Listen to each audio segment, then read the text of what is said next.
आगे बढ़े आपको बताएं कि सुपीरियर यूनिवर्सिटी के ज़रिए तमाम 3 रोज़ा थीसिस शो का इनेकाद।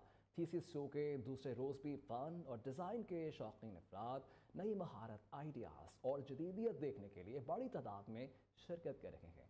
थीसिस शो में तलबा ने अपने आइडियाज़ पेश करके हैरान कर दिया। तलबा का कहना है कि थीसिस से हमें बहुत कुछ सीखने को मिला है। सुपीरियर यूनिवर्सिटी ने इनके आइडियाज़ को निखारने में बहुत मदद की है।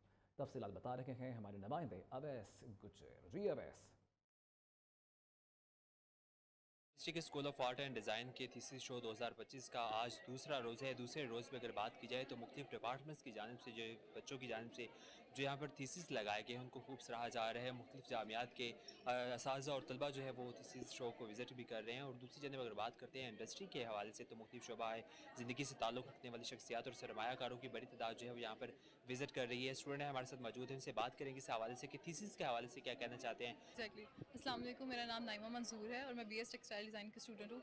मेरा जो थीसिस टॉपिक है वो है रवायतों की कैद। रवायत जो आजकल हमारे माशरे में बन गई है, लोग क्या कहेंगे, लोग क्या कहेंगे, एक बहुत ऐसा टॉन्ट है जो हमारे बच्चों से लेकर बूढ़े तक में ये बीमारी फैल गई है। अगर स्कूल लाइफ में स्टूडेंट है तो वो ये चीज़ फेस कर रहा है कि उसको आगे पढ़ने की इजाज़त नहीं मिलेगी। मेरे जैसे बहुत से स्टूडेंट हैं जिसको पढ़ने की इजाज़त नहीं थी, लेकिन वो फिर भी नहीं डटे। मैंने अपनी मैट्रिक कंप्लीट की, मैट्रिक के बाद इंटर में गई और यूनिवर्सिटी में एडमिशन लिया तो मैंने अपने ऑन पे लिया। किसी को इस चीज़ की खबर नहीं थी कि मैं यूनिवर्सिटी में चली गई। मैंने बहुत सी लोकल जॉब्स की, एफर्ट्स की, मेहनत की और मैं इस मकाम पे पहुंची। मुझे बहुत सा इस सिनेरियो में सुनने को मिला कि लोग क्या कहेंगे, तुमने ये क्यों कर लिया, ये क्यों कर लिया, लेकिन मैंने बिल्कुल नहीं हटी।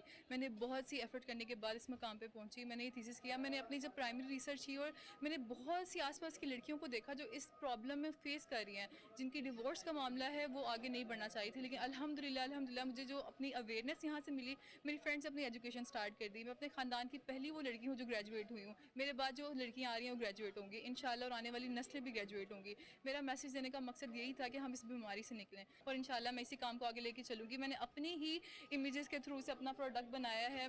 प्रोडक्ट मेरे अपनी ही डिज़ाइन, जो मैंने अपनी ही शेडोज़ और लाइंस अपना मेन प्रोडक्ट बनाया है, अपनी सारी प्रिंटिंग की है, उसमें अपना रग क्रिएट किया। और वो बुक्स जो हमारे घरों में मिट्टी के ढेर हो रही हैं, ऐसे घरों में ढेर होंगी जिनको इजाज़त नहीं है पढ़ने की, लेकिन मैंने उस बुक्स को दोबारा यूटिलाइज़ करके एक दोबारा इल्म की रोशनी जगाने की कोशिश की है। और होप्स हो कि मेरे इस मैसेज से, मेरे इस थीसिस से बहुत लोग अवेयर हों और आगे बढ़ने की कोशिश करें। जी थैंक यू सो बिल्कुल, मच। स्टूडेंट की आपने बात सुनी है कि जिस तरह से उन्होंने अपनी थीसिस के ऊपर मेहनत की है और जो दूसरे लोग जो है उस थीसिस को देखने के लिए आ रहे हैं, थीसिस शो को देखने के लिए आ रहे हैं, उनके काम को भी जो है वो खूब सराहा जा रहा है। जो पैगाम स्टूडेंट्स देना चाहते हैं वो पैगाम जो है वो यहाँ से लोग लेके जा रहे हैं। तो ये थीसिस शो जो है वो तीसरे रोज़ यानी कि जुम्मा तक जो है वो जारी रहेगा। आज दूसरा रोज़ है।